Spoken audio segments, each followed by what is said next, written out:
또 그들 사이에 그중 누가 크냐 하는 다툼이 난지라.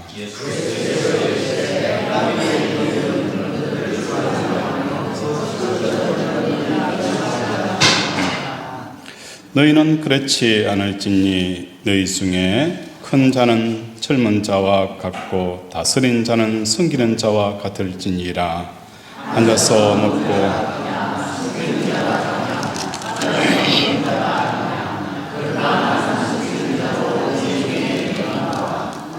아멘.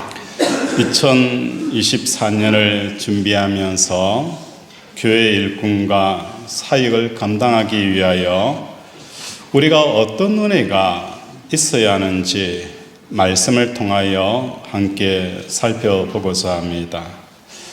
오늘 본문은 6월절 만찬이 끝날 때쯤 예수님께서 제자 중 하나가 배반할 것을 말씀을 하십니다. 가룟 유다가 배반할 것을 아시고 계셨지만 이름을 명하지 않았습니다. 이 이야기를 들은 제자들 사이에서 각자 예수님에 대한 충성심을 돌아보며 확신하고 다짐하는 분위기로 바뀌어져 가게 되어집니다. 그런데 제자들은 충성심 자랑은 멈추지 않았습니다. 더 나아가서 공을 따져서 알맞은 상을 주는 농공행상의 다툼이 벌어지게 되어집니다. 예수님이 왕이 되었을 때에 누가 큰 자리를 차지할까? 어떤 사람이 높은 자리에 앉을까? 서로 다투고 있는 것입니다. 이러한 다툼은 새삼스러운 것이 아니었어요.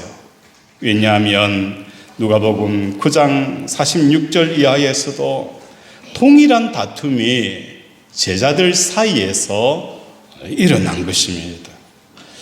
예수님께서 오늘 본문과 같은 취지에서 우리에게 교훈의 말씀을 주십니다. 먼저 우리가 오늘 본문을 공감복음 대조를 해보면 어떻게 이해할 수가 있을까?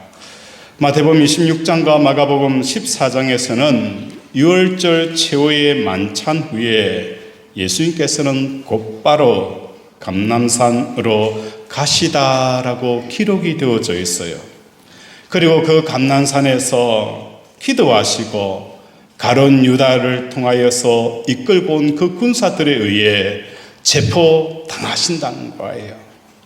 그러나 누가복음에서는 이 유월절 만찬을 마치고 나서 감람산으로 가는 그 행적 사이에 제자들의 다툼을 기록을 하고 있다는 것입니다.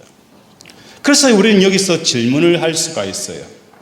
누가는 왜 마태나 마가에 기록되어져 있지 않는 제자들의 그 다툼의 내용을 이 중요한 시간에, 이 중요한 때에 굳이 그 다툼을 오늘 본문에 삽입하고 있는 이유가 무엇 때문일까? 이 문제를 풀기 위해서는 우리는 하나님의 이름, 여호와의 이름, 그 이름이 뭡니까? 스스로 계시는 분입니다. 이 스스로 계시는 분이라는, 이 스스로 있는 자라는 이것이 이 문제를 푸는 키워드라는 겁니다. 만찬이 이루어진 유월절은 출애굽을 기념하기 위한 날입니다. 하나님께서 출애굽을 통하여서 이스라엘 백성은 내 백성이고 그들은 하나님의 백성이라는 것, 하나님은 나의 하나님이고 이스라엘 백성은 내 백성이다라는 것을 선포하는 것이 뭡니까? 바로 출애굽이고 유월절의 가장 중요한 사건의 핵심이라는 거예요. 유월절은 이스라엘 백성이 하나님인 나의 하나님입니다. 또 하나님 입장에서는 이 이스라엘 백성은 내 백성입니다. 세계 유일무이한 민족적인 정체성을 드러내는 사건이라고 표현할 수가 있습니다. 그래서 출애굽기 19장 4절과 5절에 보면 이 백성을 내 소유된 백성이다 라고 말씀하는 겁니다. 이러한 상황에서 하나님께서 자신을 스스로 있는 자라고 소개를 하는 것입니다. 두 번째 문제를 푸는 키워드는 나의 존재감이라는 겁니다. 우리 하나님은 스스로 계시는 분이십니다. 이러한 하나님과 아무런 관계가 없을 때, 스스로 계신 하나님과 내가 아무런 관계가 없었을 때 나의 있음에 대한 그 느낌과 하나님과 관계를 갖고 나서 나의 있음에 대한 느낌과 삶은 완전히 다를 수밖에 없다는 것입니다. 사람들은 여러 가지 근거로 나 있음에 대한 느낌을 갖고 살아갑니다. 교사는 어떤 사람이 교사입니까? 학생이 있어야 내가 교사가 되는 거예요. 학생이 없는 교사의 그 정체성은 있을 수가 없는 거예요. 대통령이다. 나는 대통령인데 국민이 한 사람도 없다. 그 사람의 정체성은 대통령이 될 수가 없는 겁니다. 사장이라는 이 정체감, 존재감은 어디서 생기는 거예요? 직원이 있어야 되고 회사가 존재해야 나는 사장이라는 이 존재감, 정체감이 생기게 되어진다는 거예요. 목사도 마찬가지입니다. 교회가 없고 성도가 없으면 내가 목사라는 그 정체성이 상실이 되어지는 겁니다. 누가는 이처럼 나 있음에 대한 문제를 본격적으로 드러내고 있습니다. 하나님은 스스로 있는 분이시고 나는 하나님께로 만들어진 자입니다. 나뿐만 아니라 모든 사람은 하나님으로부터 스스로 있는 자에 통해서 스스로 있게 되어지는, 빛이 있어라 라고 하셨을 때에 빛이 있게 되어지는 것처럼 이 땅의 모든 존재는 스스로 계시는 분에 의해서 있게 되어지는 피조된 존재라는 것을 우리에게 말씀합니다. 있게 된 모든 자들은 운명적으로 있음의 이유를 내 안에서 찾고자 합니다. 있음의 이유는 있게 하신 하나님 속에서 발견해야 되는데 사람들은 나의 그 존재감을 어디서 찾느냐? 하나님 안에서 찾는 것이 아니라 이 땅의 대상들을 통해서 내가 어떤 존재인가를 스스로 증명하려고 몸부림친다는 겁니다. 로댕의 생각하는 사람이라는 동상을 여러분이 아실 거예요. 이 로댕의 생각하는 사람의 동상을 보면 턱을 고이고 굉장히 고민하고 있는 이 모습을 봅니다. 그러면서 그의 나체를 보면 근육이 불룩불룩 튀어나와 있는 모습을 봅니다. 뭘 생각하는 거예요? 나의 그 존재가 어디서 왔는가? 그냥 단순히 묵상하는 것이 아니라 나의 존재가 어디서 왔느냐라는 이 근육을 부척하면서까지 활동을 통하여서 나의 존재를 찾으려고 하는 이러한 모습들이 나타나는 것입니다. 사람이 스스로 있는 자였다면 내가 존재하는 이유를 찾지 않았을 거예요. 로댕이 생각하는 사람은 단순히 동상만의 문제가 아니라는 거예요. 이때까지 모든 철학자들이 나는 어디서 왔으며 무엇을 하다가 어디로 가느냐, 나라는 존재가 무엇이냐, 나는 어떤 사람이냐라는 이 존재에 대한 문제들을 끊임없이 지금까지도 반복되어지는 이유는 무엇 때문인 거예요? 내가 만약에 스스로 있는 자였다면 나의 존재 이유를 묻지 않았을 거예요. 고아가 있어요. 아버지도 모르고 어머니도 모르고 내가 태어난 것도 몰라요. 그런데 아버지도 모르고 어머니도 모르고 태어난 것도 모르지만 누가 있는 거예요? 내가 있다는 거예요. 내가 있으면서 나는 어디서 왔을까? 나는 어디서 왔을까라고 끊임없이 나 자신의 존재를 찾는 거예요. 이처럼 피조되어지는 모든 존재는 스스로 있는 자가 아니기 때문에 내가 어디서 왔느냐? 나는 누구인가라는 이 질문을 끊임없이 하게 되어지는 겁니다. 사람들은 자신이 있다는 이 존재감을 느끼기 위해서 살아갑니다. 있음의 문제는 너무너무 중요하지만 사람들은 굉장히 과소평가해 버린 것입니다. 나의 있음의 느낌을, 즉 존재감이 분명할 때에 다른 일을 의지하지 않고 마음이 기쁘고 만족과 포만감을 느끼며 살아갑니다. 우리 주위에 열심히 일하는 사람들을 보게 되어집니다. 그 사람들은 열심히 일하는 이유는 돈을 많이 벌려고, 물론 그런 의미도 있어요.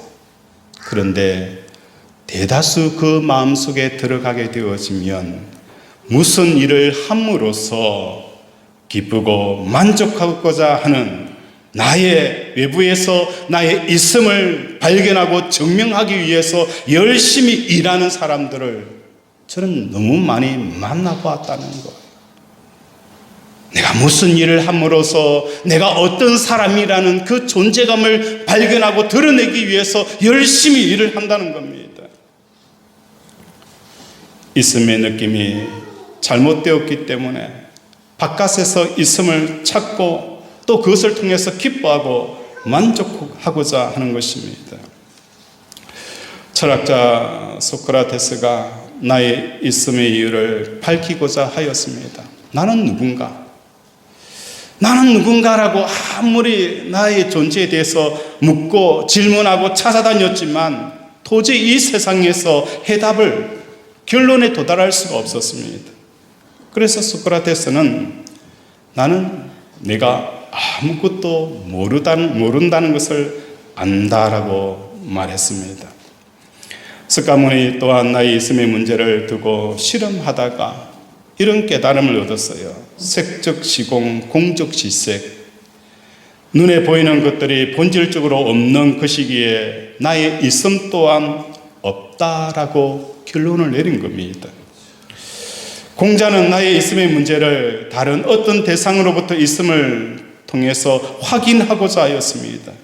그래서 공자는 유일무이하게 의지할 수 있는 그 대상이 바로 하늘이었기 때문에 경천 사상이 나오게 되어진 거예요. 산도 변하고 들도 변하고 산도 변하지만 하늘은 변함이 없다는 거예요. 나라는 그 존재는 대상을 통해서 나의 존재를 확인해야 되는데 10년 전에 시냇가가 그 시냇가가 아니더라는 거예요. 오늘 흘러간 물이 또 흐르고 있지만 그 물이 아니더라는 거예요. 이 세상의 모든 것이 변하기 때문에 그 대상을 통해서 나를 증명하고 나의 존재를 확인하려고 하니까 변하는 세상에 나의 존재를 설명할 수가 없었다는 거예요. 그래서 하늘을 보니까 하늘은 변하지 않는 거예요. 그래서 공자는 경천 사상을 우리에게 내놓은 것입니다.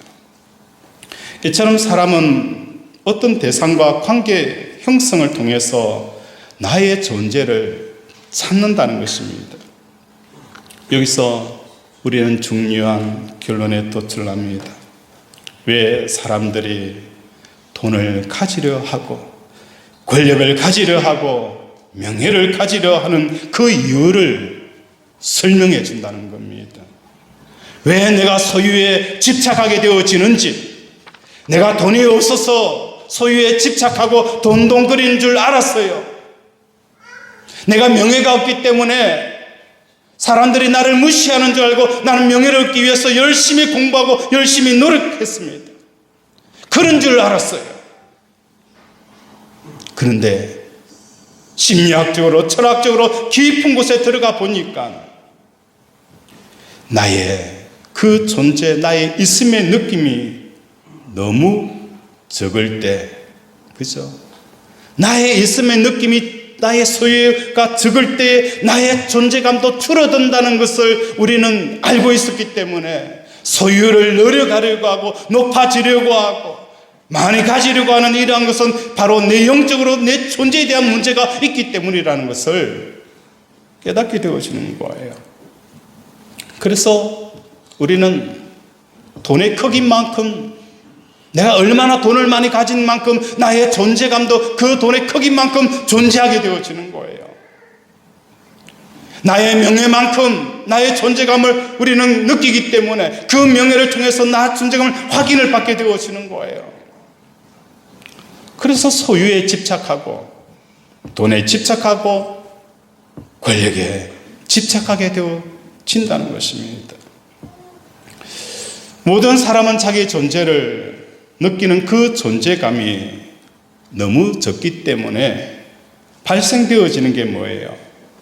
열등감이 따라오게 되어집니다. 쉽게 말해서 너를 통해 나의 존재감을 높이겠다는 것입니다. 그러나 이것은 이루어질 수 없는 바람이라는 것입니다. 우리 24절 함께 읽겠습니다. 시작.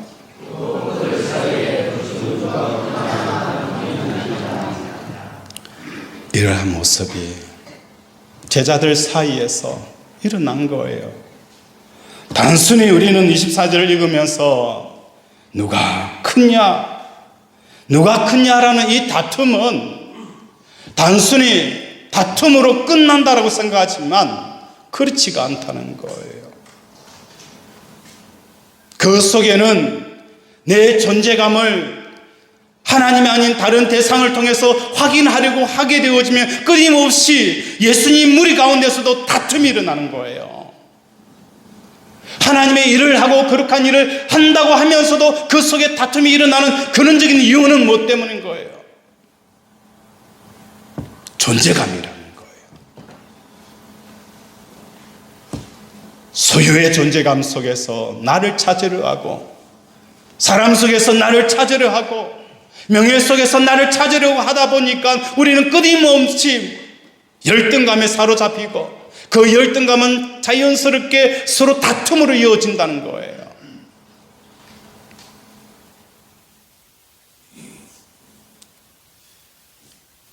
예수님 제자들도 이걸 깨닫지 못하니까 귀신을 쫓아내고요, 죽은 자를 살리고요, 오병이어의 기적을 행하였지만 그 속에는 여전히 제자들은 다툼이 끊어지지 않았다는 거예요.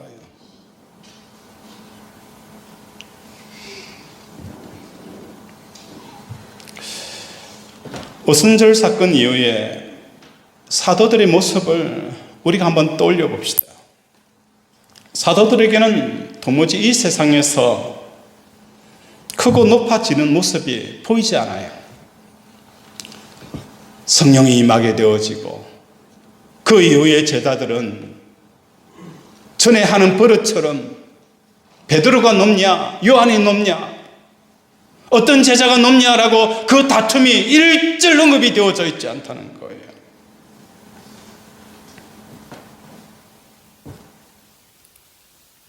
예수님의 십자가 사건을 경험하기 전 제자들은 어떻게든 높아지려고 했습니다.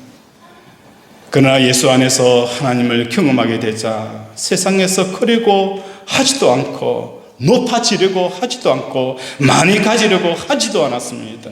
열등감에서 완전히 벗어난 모습을 우리에게 소개하고 있다는 것입니다. 그래서 이들을 뭐라고 부르는 거예요? 그리스도인이다 라고 부르게 되어진 겁니다. 그리스도인은 열등감이 없는 사람들입니다. 하나님의 있음을 느끼기에 그 하나님의 있음 안에서 나의 그 존재를 느끼는 거예요. 하나님 안에서 내 존재를 느끼게 되어집니까? 그 존재감, 나는 하나님의 백성이고 하나님은 나의 하나님이라는 이 존재감을 가지게 되어지니까 다른 것에서 나의 존재감을 찾지 않는다는 거예요. 소유 속에서 내 존재감을 찾지 않고 명예 속에서 내 존재감을 찾지 않고 인정받으려고 하지 않는 거예요. 이들은 이 세상에서 더 이상 무엇을 찾지 않았습니다. 내 존재감을 드러내기 위해서, 내 존재감을 확인하기 위해서 무엇인가 찾지 않았어요. 더 이상 크려고 하지도 않았습니다. 더 이상 높아지려고도 하지 않았습니다. 더 이상 많이 가지려고도 하지 않았습니다. 우리가 예수 믿고 구원받았다는 게 뭘 말하는 거예요? 절대 평강이고 절대 기쁨이며 절대 만족입니다. 이것을 달리 표현하자면 열등감의 극복이고 열등감의 제거이며 열등감의 탈출이라는 것입니다. 직장인들이 그렇도록 승진을 바라는 이유가 무엇 때문일까요? 사람들이 부자가 되고자 하는 이유가 무엇 때문일까요? 왜 인정을 받으려고 하는 것일까요? 대부분 사람들은 이러한 욕망이 생기는 이유에 대해서 추호도 의심하지 않아요.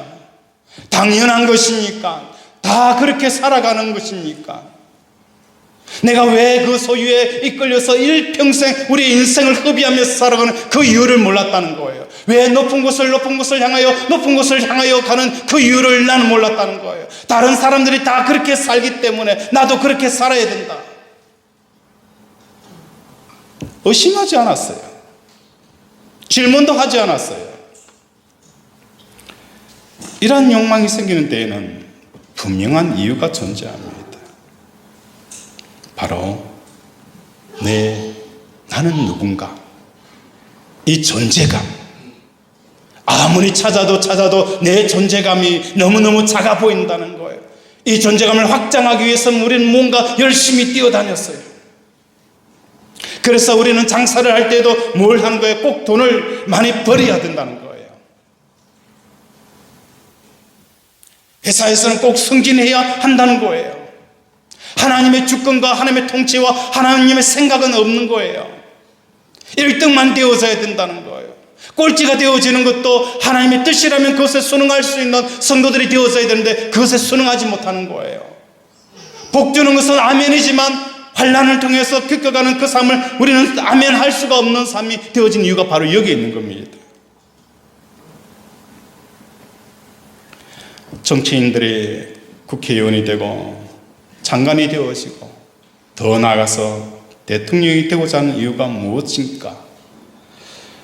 정치인에게 정말로 필요한 것은 높아지고자 하는 욕구 때문이 아니라는 거예요. 나의 있음을 분명히 느낄 수 있다면 정치를 하든지 장사를 하든지 직장에 다니는지 기뻐하거나 만족하지 필요가 그 속에서 찾을 필요가 없다는 거예요. 나는 어떤 사람이라는 거예요? 하나님의 자녀라는 거예요. 하나님은 내 하나님이라는 거예요. 이 하나님이 어떤 하나님이십니까? 죽은 자를 살리시는 하나님이십니다. 생사화복을 주관하시는 거예요. 없는 자를 있게 하시고 있게 하는 자를 없게 하시는 분이 우리 하나님이신 거예요.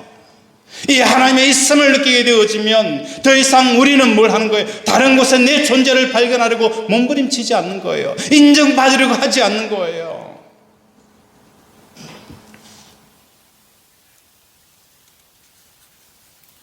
기쁨과 만족의 문제는 소유의 문제가 아닙니다.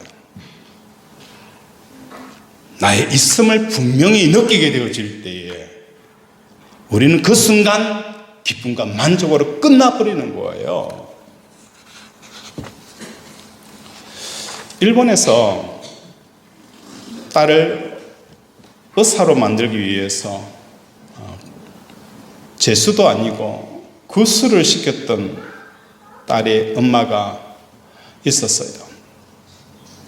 너는 의사가 되어줘야 된다. 그래서 그 딸을 9번이나 재수를 시킨 거예요. 결국은 어떤 사건이 일어났을까요? 이 딸이 엄마를 살인하는 살인사건으로 일어난 겁니다. 경찰서에서 진술할 때에 우리 엄마는 악마입니다. 우리 엄마는 악마입니다. 엄마가 아니에요. 악마입니다. 악마를 내가 죽였어요.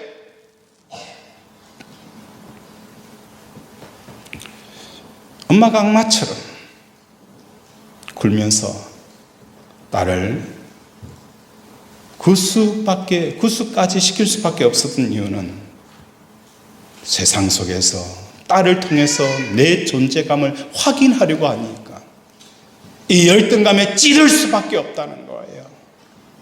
사랑 속에서 딸을 잘 키워서 내 존재를 드러내는 그 존재를 확인하려고 하면 어떻게 해요? 악마가 되어진다는 겁니다.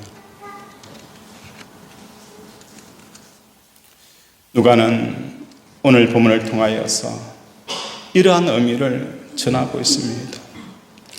농공 행상을 벌이며 다투던 제자들이 십자가 사건을 그치면서 어떻게 변화되는지를 보라는 것입니다. 제자들은 십자가 사건과 부활을 경험하고 오순절 성령 사건을 통하여서 사도로 거듭나게 되어진 것입니다. 그들은 더 이상 누가 큰 자인지를 가리기 위한 다툼은 일어나지 않았습니다. 더 이상 높아지고자 하지도 않았습니다. 더 이상 세상의 가치를 이끌기 위해서 모으려고 시도도 하지 않았습니다. 마음에서 완전히 열등감에서 제거가 되어진 것입니다. 여러분의 인생에서 가장 큰 문제는 열등감입니다. 열등감에 찌들게 되어지는 이유는 스스로 있는 자이신 하나님과 만남이 이루어지지 못한다면 여러분 평생 열등감에 찌들으며 누가 높으냐 낮으냐 이 다툼이 끊임없이 일어난다는 것입니다. 세상의 대상들은 스스로 있는 것들이 아니기에 결코 우리가 기댈 곳이 될 수가 없습니다. 나의 있음 또한 완전히 느낄 수가 없다는 것입니다. 이러한 가정에서 느끼게 되어지는 열등감이 태어나면서부터 끊임없이 우리 인생의 문제를 일으키는 것이 되어진다는 것입니다. 우리 29절, 30절 한번 읽도록 하겠습니다. 시작.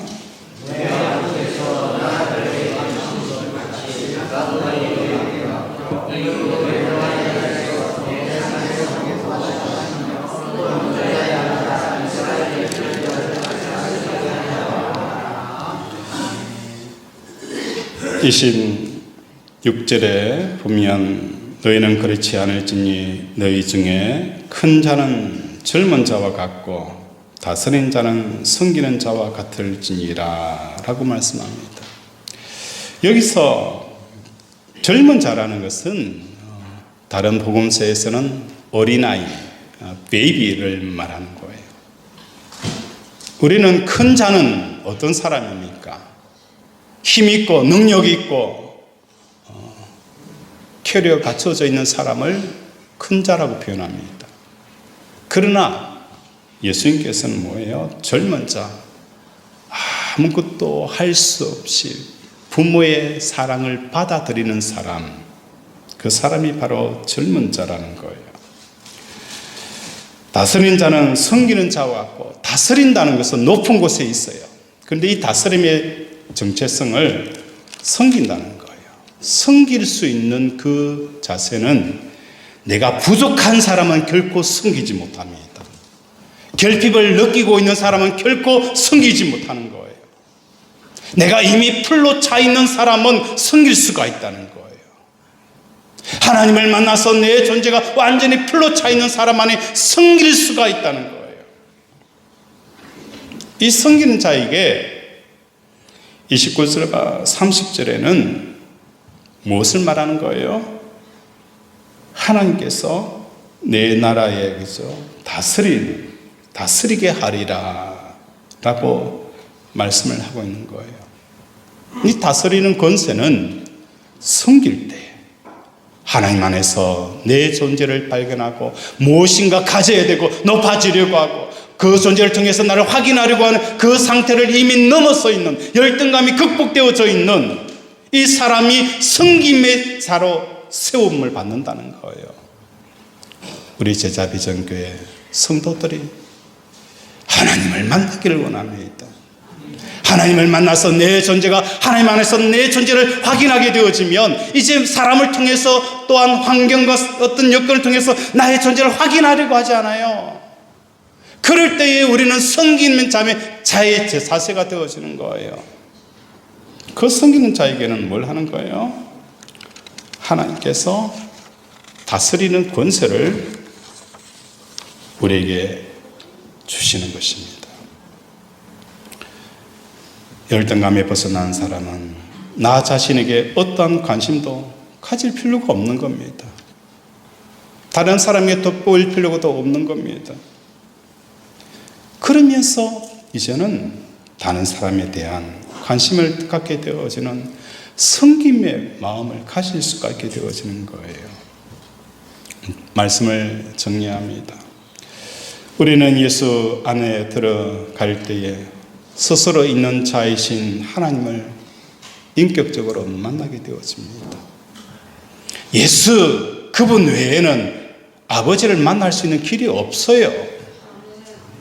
예수 십자가의 죽음이 내 죽음이라고 고백하지 않고서는 아버지를 내 아버지로 만날 수가 없어요. 아버지를 내 예수님을 살과 피를 먹게 되어지면 스스로 계신 하나님을 내가 만나는 거예요. 나의 존재를 확인하게 되어지는 거예요.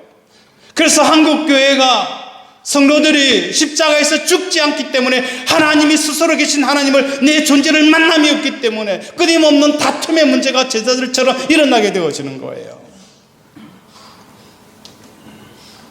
십자가에 죽으면 그 예수를 통하여서 아버지가 내 아버지가 되어지는 스스로 계신 하나님이 내 아버지의 경험하는 역사가 일어나는 거예요. 그리고 이 하나님의 있음을 가지고 있기 때문에 열등감에 빠져나오는 겁니다. 누가 무슨 소리 하든 개의치 않는 거예요.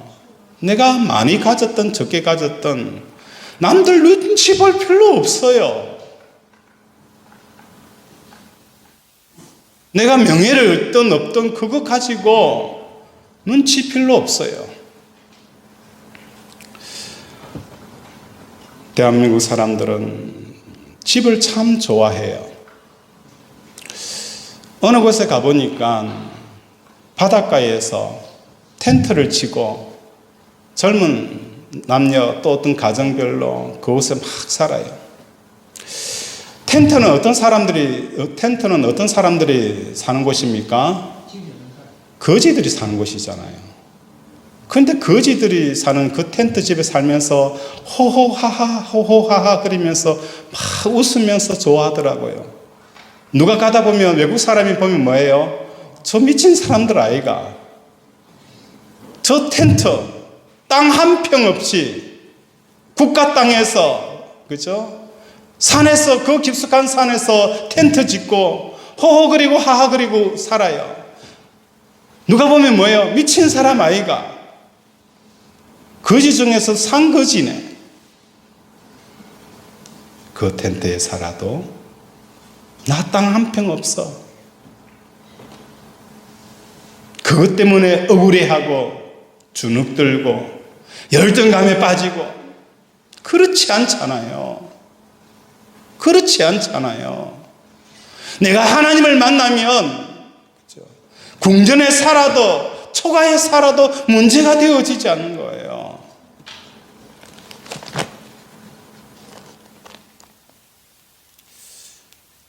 찬송가 438장에 보면 내 영혼이 은총입어 아까 불렀던 찬양이 있어요.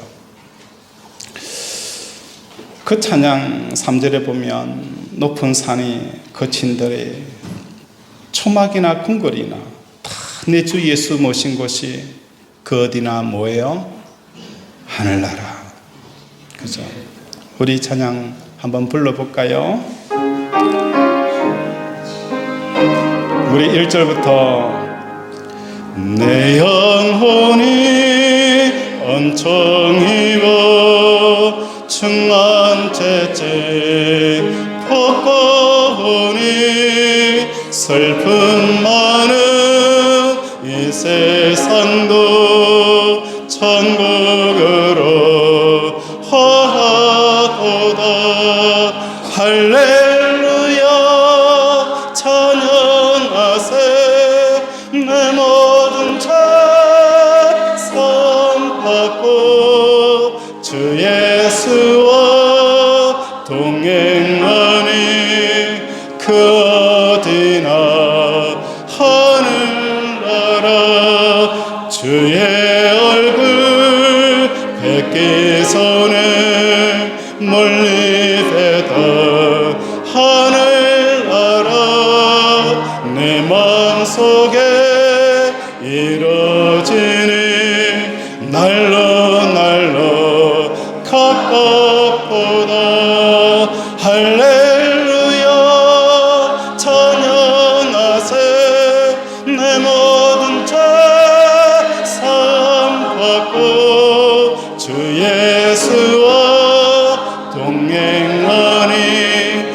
어디나 하늘나라 높은 산이 거친 들이 초막이나 금거리나 내 주 예수 모신 곳에 그 어디나 하늘나라 할렐루야 찬양하세 내 모든 죄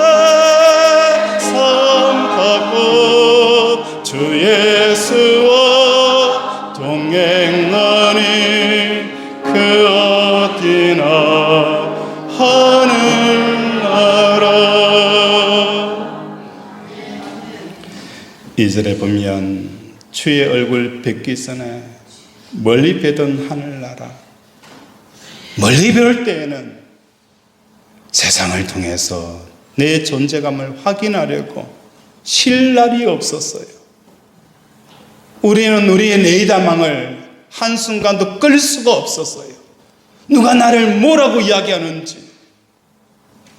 그런데 하나님을 만나고 나니까 세상에 향한 내이다망도 다 꺼버리고요. 누가 뭘 이야기하든지 개의치 아니하고 남을 섬기며 갈 때에 다툼이 없는 역사가 일어나는 것입니다. 이러한 섬기는 자에게 하나님께서는 뭘 주시는 거예요? 다스리는 권세를 주시는 거예요. 이 은혜가 2024년도 우리가 섬길 때에 이런 역사들이 공동체와 기관과 교회 안에서 일어나기를 주님의 이름으로 축원을 드립니다. 말씀을 생각하며 함께 기도하기를 원합니다. 하나님을 내가 인격적으로 만난 나와 만나지 못한 내가 이 존재감을 위해서 어떤 상과 어떤 열등감에 빠져 있는가를 알게 하시고 이제는 그 모든 것들을 벗어나 섬기는 자로 살아가게 해달라고 주여 삼창 부르고 기도합니다. 주여 주여 주여. 아버지 우리를 생각해 주시고 우리를 긍휼히 여기시옵소서. 이제는 사람의 무라하더니 아버지 환경을 통해서 내 존재를 확인받으려 하는 것입니다. 오직 하나님만을 의지하고 나는 우리 권속들 되게 도와주시옵소서.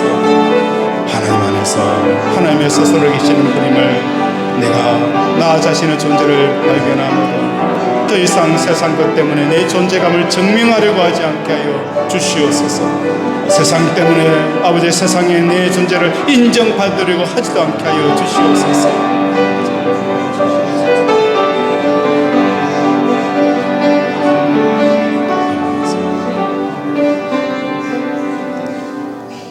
하나님 아버지, 이제 내가 하나님을 만나사오니 나의 존재도 내 인생도 내 삶도 하나님 안에서 확인합니다.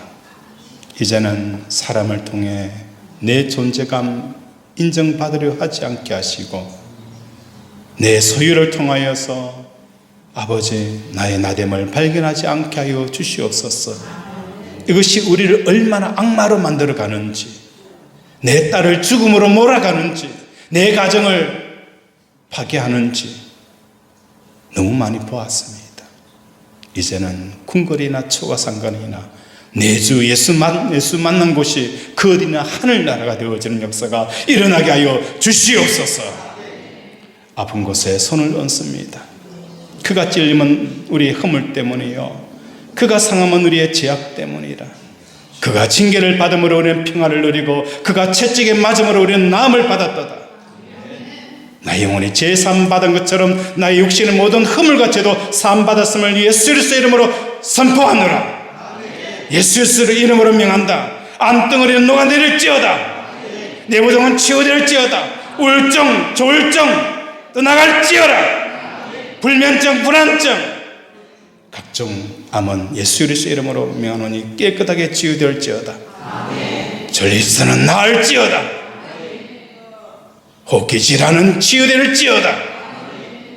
하나님, 오늘도 막힌 것 뚫어주시고 끊어진 것 이루어주시고 무너진 것 다시 세워주셔서 하나님의 살아계심을 경험하게 하시고 고백하게 하시고 간증케 하여 주시옵소서.